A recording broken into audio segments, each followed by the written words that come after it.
ಸ್ನೇಹಿತರೆ, ಗುರುವಾರದ ದಿನ 2 ಏಲಕ್ಕಿಯಿಂದ ಮಾಡಿಕೊಳ್ಳುವಂಥ ಪರಿಹಾರವನ್ನು ತಿಳಿಸ್ಕೊಡ್ತಾ ಇದ್ದೀನಿ. ಈ ಪರಿಹಾರವನ್ನು ಹಣದ ವೃದ್ಧಿಗಾಗಿ, ಧನ ಪ್ರಾಪ್ತಿಗಾಗಿ, ಸಾಲದ ಸಮಸ್ಯೆಗಳನ್ನು ನಿವಾರಣೆ ಮಾಡ್ಕೊಳ್ಳೋದಕ್ಕಾಗಿ ಮಾಡಿಕೊಳ್ಳುವಂಥ ಅದ್ಭುತವಾದಂಥ ಪರಿಹಾರ. ಗುರುವಾರದ ದಿನ ಈ ಪರಿಹಾರವನ್ನು ಮಾಡ್ಕೊಳ್ಳೋದ್ರಿಂದ ಗುರುಬಲ ಕೂಡ ಹೆಚ್ಚಾಗುತ್ತೆ, ಲಕ್ಷ್ಮಿಯ ಅನುಗ್ರಹವಾಗುತ್ತೆ, ಹಣದ ವೃದ್ಧಿ ಆಗುತ್ತೆ, ಸಾಲ ಬಾಧೆಗಳು ನಿವಾರಣೆಯಾಗುತ್ತೆ.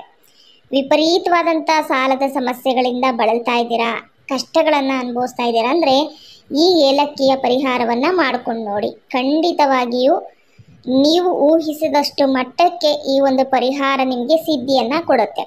ಸಿದ್ಧಿಶಾಸ್ತ್ರದಲ್ಲಿ ಈ ಒಂದು ಪರಿಹಾರವನ್ನು ನಮಗೆ ತಿಳಿಸ್ಕೊಟ್ಟಿರುವಂಥದ್ದು ಸ್ನೇಹಿತರೆ, ಏಲಕ್ಕಿ ಜೊತೆ ನಾವಿಲ್ಲಿ ಅರಿಶಿಣವನ್ನು ಉಪಯೋಗಿಸ್ತಾ ಇದ್ದೀವಿ, ಅಥವಾ ಅರಿಶಿಣದ ಬಟ್ಟೆಯನ್ನು ಕೂಡ ಉಪಯೋಗಿಸ್ಕೊಂಡು ಈ ಏಲಕ್ಕಿ ಪರಿಹಾರವನ್ನು ಮಾಡ್ಕೊಳ್ಬಹುದು ಸ್ನೇಹಿತರೆ. 2 ರೀತಿಯಲ್ಲೂ ಕೂಡ ನಾನು ತಿಳಿಸ್ಕೊಡ್ತೀನಿ ಸ್ನೇಹಿತರೆ. ವಿಡಿಯೋವನ್ನು ಪೂರ್ತಿಯಾಗಿ ನೋಡಿ, ಆವಾಗಲೇ ನಿಮಗೆ ಅರ್ಥವಾಗುತ್ತೆ. ಈ ವಿಡಿಯೋ ನಿಮಗೆ ಉಪಯುಕ್ತವಾಗಿದ್ದರೆ ವಿಡಿಯೋಗೊಂದು ಲೈಕ್ ಕೊಟ್ಟು, ಹೊಸಬರಾಗಿದ್ದರೆ ಸಬ್ಸ್ಕ್ರೈಬ್ ಮಾಡ್ಕೊಳ್ಳಿ. ಸ್ನೇಹಿತರೆ, ಮಹಾಲಕ್ಷ್ಮಿಗೆ ಏಲಕ್ಕಿ ಅಂದರೆ ಬಹಳ ಪ್ರೀತಿಕರ. ಏಲಕ್ಕಿಯ ಸುವಾಸನೆಗೆ ಧನಾಕರ್ಷಣೆ ಆಗುತ್ತೆ. ಏಲಕ್ಕಿಯಿಂದ ಮಾಡಿಕೊಳ್ಳುವ ಪರಿಹಾರದಿಂದ ಧನಾಭಿವೃದ್ಧಿ ಆಗುತ್ತೆ, ಲಕ್ಷ್ಮಿ ಒಲಿದು ಬರ್ತಾಳೆ, ಲಕ್ಷ್ಮಿ ಅನುಗ್ರಹ ಸುಲಭವಾಗಿ ಸಿಗುತ್ತೆ.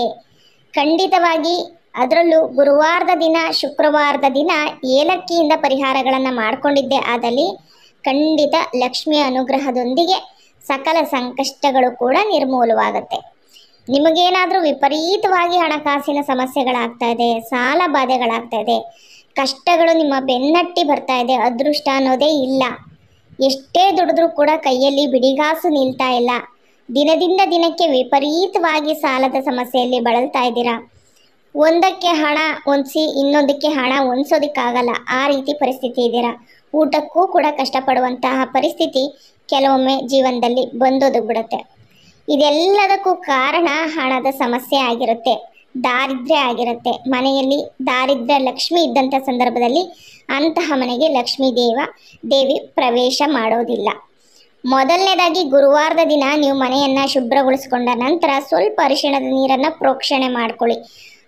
ಗುರುವಾರದ ದಿನ ಅರಿಶಿಣದ ನೀರನ್ನು ಪ್ರೋಕ್ಷಣೆ ಮಾಡಿಕೊಂಡ್ರೆ ಅಂದರೆ ಲಕ್ಷ್ಮಿ ಅನುಗ್ರಹ ಆಗುತ್ತೆ ಅಂತ ನಮಗೆ ಪರಿಹಾರ ಶಾಸ್ತ್ರದಲ್ಲಿ ತಿಳಿಸ್ಕೊಟ್ಟಿದ್ದಾರೆ ಸ್ನೇಹಿತರೆ, ಯಥಾ ಪ್ರಕಾರ ನೀವು ಯಾವ ರೀತಿಯಾಗಿ ಪೂಜೆ ಪುನಸ್ಕಾರಗಳನ್ನು ಮಾಡ್ತೀರಾ, ನಿತ್ಯ ಪೂಜೆಯನ್ನು ಮಾಡ್ತೀರಾ, ಅದೇ ರೀತಿಯಲ್ಲಿ ಪೂಜೆಯನ್ನು ಮಾಡಿಕೊಳ್ಬೇಕು ಸ್ನೇಹಿತರೆ. ಇದನ್ನು ಪ್ರತ್ಯೇಕವಾಗಿ ನೀವು ಪೂಜೆ ವಿಧಿವಿಧಾನ ಅಂತ ಏನಿಲ್ಲ, ಯಥಾ ಪ್ರಕಾರ ಯಾವ ರೀತಿ ಮಾಡ್ತೀರಾ ಅದೇ ರೀತಿ ನಿತ್ಯ ಪೂಜೆ, ಕುಲದೈವ ಇಷ್ಟ ದೈವದ ಪೂಜೆಯನ್ನು ಯಾವ ರೀತಿ ಮಾಡ್ತೀರಾ ಅದೇ ರೀತಿ ಮಾಡಿ ಲಕ್ಷ್ಮೀ ದೇವಿಗೆ ಒಂದು ದೀಪಾರಾಧನೆಯನ್ನು ಈ ದಿನ ಮಾಡ್ಕೊಳ್ಳಿ. ಗುರುವಾರದ ದಿನ ಲಕ್ಷ್ಮೀ ದೇವಿಯನ್ನು ಆರಾಧನೆ ಮಾಡಿದರೆ ಲಕ್ಷ್ಮಿ ಅನುಗ್ರಹ ನಮಗೆ ಸುಲಭವಾಗಿ ಲಭಿಸುತ್ತೆ ಅಂತಲೇ ಹೇಳಲಾಗುತ್ತೆ. ಅಂಗಳದಲ್ಲಿ ಸುಂದರವಾದ ರಂಗೋಲಿ, ಅರಿಶಿಣ ಕುಂಕುಮ ಹೊಸ್ತಿಲಿಗೆ ಲೇಪನ ಮಾಡ್ಕೊಳ್ಳಿ. ಮನೆ ಒಂದಷ್ಟು ಶುಭ್ರಗೊಳಿಸ್ಕೊಂಡು ನೆಲ ಎಲ್ಲ ಒರೆಸ್ಕೊಂಡು ಆದಮೇಲೆ ಸ್ವಲ್ಪ ಅರಿಶಿಣದ ನೀರನ್ನು ಪ್ರೋಕ್ಷಣೆ ಮಾಡ್ಕೊಳ್ಳಿ. ಯಾವ ಪ್ರಕಾರದಲ್ಲಿ ಸ್ನಾನಾದಿಗಳನ್ನು ಮುಗಿಸ್ತೀರ ಅದೇ ರೀತಿಯಲ್ಲಿ ಸ್ನಾನವನ್ನು ಮುಗಿಸಿ, ಸ್ನಾನ ಮಾಡುವಂಥದ್ದು ಸಂದರ್ಭದಲ್ಲಿ ಗುರುವಾರದ ದಿನ ಅರಿಶಿಣವನ್ನು ಲೇಪನ ಮಾಡಿ ಸ್ನಾನ ಮಾಡಿದ್ರೆ ಗುರುಬಲ ಹೆಚ್ಚಾಗತ್ತೆ, ಗ್ರಹ ದೋಷಗಳು ನಿರ್ಮೂಲವಾಗುತ್ತೆ. ನಿಮ್ಗೇನಾದರೂ ಗುರುಬಲ ಕಡಿಮೆ ಇದ್ದಂಥ ಸಂದರ್ಭದಲ್ಲಿ ಕಷ್ಟಗಳು ಬರ್ತಾ ಇರುತ್ತೆ, ವಿವಾಹದಲ್ಲಿ ತೊಂದರೆ ಬರ್ತಾ ಇರುತ್ತೆ, ಸಂತಾನದಲ್ಲಿ ತೊಂದರೆ ಬರ್ತಾ ಇರುತ್ತೆ, ಹಣದ ವೃದ್ಧಿ ಆಗ್ತಾರಲ್ಲ, ನೆಮ್ಮದಿ ಇರೋದಿಲ್ಲ, ಮನೆಯಲ್ಲಿ ಕಷ್ಟಗಳ ಮೇಲೆ ಕಷ್ಟಗಳು, ಮಕ್ಕಳ ವಿದ್ಯಾಭ್ಯಾಸದಲ್ಲೂ ಕೂಡ ಕುಂಠಿತ ಆಗ್ತಾ ಇರುತ್ತೆ. ಹೀಗಿರುವಂಥ ಸಂದರ್ಭದಲ್ಲಿ ಸ್ವಲ್ಪ ಅರಿಶಿಣವನ್ನು ಲೇಪನ ಮಾಡ್ಕೊಳ್ಳೋದ್ರಿಂದ ಅಥವಾ ಸ್ನಾನದ ನೀರಿಗೆ ಸ್ವಲ್ಪ ಅರಿಶಿಣವನ್ನು ಹಾಕ್ಕೊಂಡು ಸ್ನಾನ ಮಾಡೋದ್ರಿಂದನೂ ಕೂಡ ನಿಮಗಿರುವಂತಹ ಗ್ರಹ ದೋಷಗಳು ಖಂಡಿತವಾಗಿಯೂ ಸಮಸ್ಯೆಗಳೆಲ್ಲ ನಿರ್ಮೂಲವಾಗುತ್ತೆ, ದೋಷಗಳೆಲ್ಲ ನಿರ್ಮೂಲವಾಗುತ್ತೆ, ಅದೃಷ್ಟ ಹುಡುಕಿಕೊಂಡು ಬರುತ್ತೆ, ಲಕ್ಷ್ಮಿ ಅನುಗ್ರಹ ಆಗುತ್ತೆ. ಹಾಗೆ ಸ್ನೇಹಿತರೆ, ಈ ದಿನ ಸ್ವಲ್ಪ ಹಳದಿ ಮಿಶ್ರಿತವಾದಂಥ ಬಟ್ಟೆ, ಅರಿಶಿಣದ ಬಟ್ಟೆ ಅಥವಾ ಸ್ವಲ್ಪ ಕೇಸರಿ ಬಣ್ಣದ ಬಟ್ಟೆ, ಈ ಥರದ ಬಟ್ಟೆ, ಹಳದಿಗೆ ಸಂಬಂಧಪಟ್ಟಂಥ ಉಡುಗೆಗಳನ್ನು ತೊಟ್ಟರೂ ಕೂಡ ಗುರುಬಲ ಸ್ವಲ್ಪ ಮಟ್ಟಕ್ಕಾದರೂ ನಿಮಗೆ ಗುರುಬಲ ಲಭಿಸುತ್ತೆ ಅಂತಲೇ ನಮಗೆ ಶಾಸ್ತ್ರಗಳಲ್ಲಿ ತಿಳಿಸ್ಕೊಡ್ತಾರೆ ಸ್ನೇಹಿತರೆ. ಯಥಾ ಪ್ರಕಾರ ಯಾವ ರೀತಿಯಾಗಿ ನೀವು ಪೂಜೆ ಪುನಸ್ಕಾರಗಳನ್ನು ದೀಪಾರಾಧನೆಯನ್ನು ಮಾಡ್ಕೋತೀರ ಅದೇ ರೀತಿ ಮಾಡ್ಕೊಳ್ಳಿ. ಅನಂತರವಾಗಿ 2 ಏಲಕ್ಕಿಯನ್ನು ತೆಗೆದುಕೊಳ್ಬೇಕಾಗುತ್ತೆ ಸ್ನೇಹಿತರೆ. ಮನೆಯಲ್ಲಿರುವಂಥ ಏಲಕ್ಕಿಯನ್ನು ಉಪಯೋಗಿಸ್ಕೊಳ್ಬೋದು ಅಥವಾ ನೀವು ಹೊಸದಾಗಿ ತಗೊಂಡು ಕೂಡ ಬರ್ಬೋದು. ಹಸಿರು ಬಣ್ಣದಲ್ಲಿ ಏಲಕ್ಕಿ ಇರಲಿ, ಈ ಒಂದು ಪರಿಹಾರಕ್ಕೆ ಹಸಿರು ಬಣ್ಣದ ಏಲಕ್ಕಿ ಇರಬೇಕು. ಹಾಗೆ ಏಲಕ್ಕಿ ಯಾವುದೇ ರೀತಿ ಒಡೆದಿರಬಾರ್ದು, ಆ ರೀತಿಯಾದಂಥ ಏಲಕ್ಕಿಯನ್ನು ನೋಡಿಕೊಂಡು ತೆಗೆದುಕೊಳ್ಳಿ. 2 ಏಲಕ್ಕಿಯನ್ನು ತೆಗೆದುಕೊಳ್ಳಿ ಸ್ನೇಹಿತರೆ. ಅನಂತರವಾಗಿ ಒಂದು ಬಿಳಿ ಪೇಪರನ್ನು ತೆಗೆದುಕೊಳ್ಳಿ ಸ್ನೇಹಿತರೆ. ಒಂದು ಬಿಳಿ ಪೇಪರನ್ನು ತೆಗೆದುಕೊಂಡು ಅದರ ಒಳಗಡೆ ಸ್ವಲ್ಪ ಅರಿಶಿಣವನ್ನು ಹಾಕಿ, ಸ್ವಲ್ಪ ಅರಿಶಿಣವನ್ನು ಹಾಕಬೇಕಾಗುತ್ತೆ. ಬಿಳಿ ಪೇಪರು ಶುದ್ಧವಾಗಿ ಏನು ಬರೆದಿಲ್ದಿರುವಂಥ ಪೇಪರ್ನ ತೆಗೆದುಕೊಳ್ಳಿ. ಹಾಗೆ ಅದರೊಳಗಡೆ ಸ್ವಲ್ಪ ಅರಿಶಿಣವನ್ನು ಹಾಕಿ ಈ 2 ಏಲಕ್ಕಿಯನ್ನು ಅದರೊಳಗಡೆ ಹಾಕಿ ಮಡಿಸ್ಬೇಕಾಗತ್ತೆ. ಈ ಏಲಕ್ಕಿಯನ್ನು ಮಡಿಸಿ ಅನಂತರವಾಗಿ ಲಕ್ಷ್ಮೀ ದೇವಿಯ ಫೋಟೋ ಪಾದದ ಕೆಳಗಡೆ ಇಡಬೇಕಾಗುತ್ತೆ. ವಿಗ್ರಹ ಇದ್ದರೆ ವಿಗ್ರಹದ ಪಕ್ಕದಲ್ಲಿ ಪಾದದ ಕೆಳಗಡೆ ಇಟ್ಟರೆ ಅನಂತರವಾಗಿ ಪೂಜೆ ಪುನಸ್ಕಾರ ಯಾವ ರೀತಿಯಾಗಿ ಮಾಡ್ತೀರಾ ಅದೇ ರೀತಿ ಮಾಡ್ಕೊಳ್ಳಿ.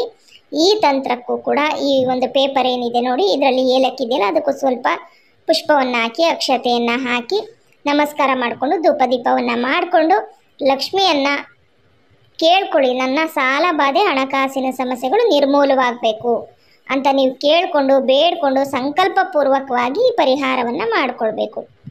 ಹಾಗೆ ಇನ್ನೂ ಒಂದು ರೀತಿ ನೀವು ಮಾಡ್ಕೊಳ್ಬೋದು. ಹೊಸದಾಗಿರುವಂಥ ಶುದ್ಧವಾಗಿರುವಂಥ ಹಳದಿ ಬಣ್ಣದ ಬಟ್ಟೆ, ಅರಿಶಿನ ಬಟ್ಟೆ ಇದೆ ಅಂತಂದರೆ ಅರಿಶಿಣದ ಬಟ್ಟೆ ಒಂದು ಚಿಕ್ಕ ತುಂಡನ್ನು ತೆಗೆದುಕೊಳ್ಬಹುದು. ಅಥವಾ ಬಿಳಿ ಬಣ್ಣದ ಬಟ್ಟೆ ಇದೆ, ಅದನ್ನೇ ನೀವು ಅರಿಶಿಣದ ನೀರಿನಲ್ಲಿ ಅದ್ದಿ ಚೆನ್ನಾಗಿ ಒಣಗಿಸ್ಕೊಂಡು ಆ ಒಂದು ಬಟ್ಟೆಯಲ್ಲೂ ಕೂಡ ಮಾಡ್ಕೊಳ್ಬೋದು. ಅದರಲ್ಲೂ ಕೂಡ 2 ಏಲಕ್ಕಿಯನ್ನು ಇಟ್ಕೊಂಡು ಅದನ್ನು ಕೂಡ ಚಿಕ್ಕದಾಗಿ ಗಂಟು ಕಟ್ಕೊಂಡು ಲಕ್ಷ್ಮೀ ದೇವಿಯ ಫೋಟೋ ಮುಂದೆ ಇಟ್ಟು ಸ್ವಲ್ಪ ಅರಿಶಿನ ಕುಂಕುಮ ಹೂವು ಅಕ್ಷತೆಯನ್ನು ಹಾಕಿ ಧೂಪ ದೀಪಗಳನ್ನು ಮಾಡಿ ಸಂಕಲ್ಪವನ್ನು ಮಾಡಿಕೊಂಡು ನಮಸ್ಕಾರವನ್ನು ಮಾಡಿಕೊಂಡು ತಾಯಿ ನನ್ನ ಕಷ್ಟಗಳನ್ನು ದೂರ ಮಾಡು, ಹಣಕಾಸಿನ ಸಮಸ್ಯೆಗಳನ್ನು ದೂರ ಮಾಡು, ಎಷ್ಟೇ ದುಡಿದ್ರೂ ಕೂಡ ಎಷ್ಟೇ ಶ್ರಮಪಟ್ಟು ನಾವು ಕೆಲಸ ಮಾಡಿದ್ರೂ ನಮಗೆ ಹಣ ಲಭಿಸ್ತಾ ಇಲ್ಲ, ತಾಯಿ ನೀನು ನಮ್ಮ ಮನೆ ಪ್ರವೇಶ ಮಾಡು, ನಮ್ಮ ಕಷ್ಟಗಳನ್ನು ದೂರ ಮಾಡು ಅಂತ ಹೇಳಿ ನಮಸ್ಕಾರ ಮಾಡ್ಕೊಳ್ಳಿ ಸ್ನೇಹಿತರೆ. ನಮಸ್ಕಾರ ಮಾಡಿಕೊಂಡು ಇದನ್ನು ಬೆಳಗ್ಗೆ ನೀವು ಮಾಡಿಕೊಂಡ್ರಿ ಅಂದರೆ 1 ಗಂಟೆಗಳ ಕಾಲ ದೀಪ ಎಲ್ಲ ಉರಿಯೋ ತನಕ ಅದನ್ನು ಅಲ್ಲೇ ಬಿಡಿ.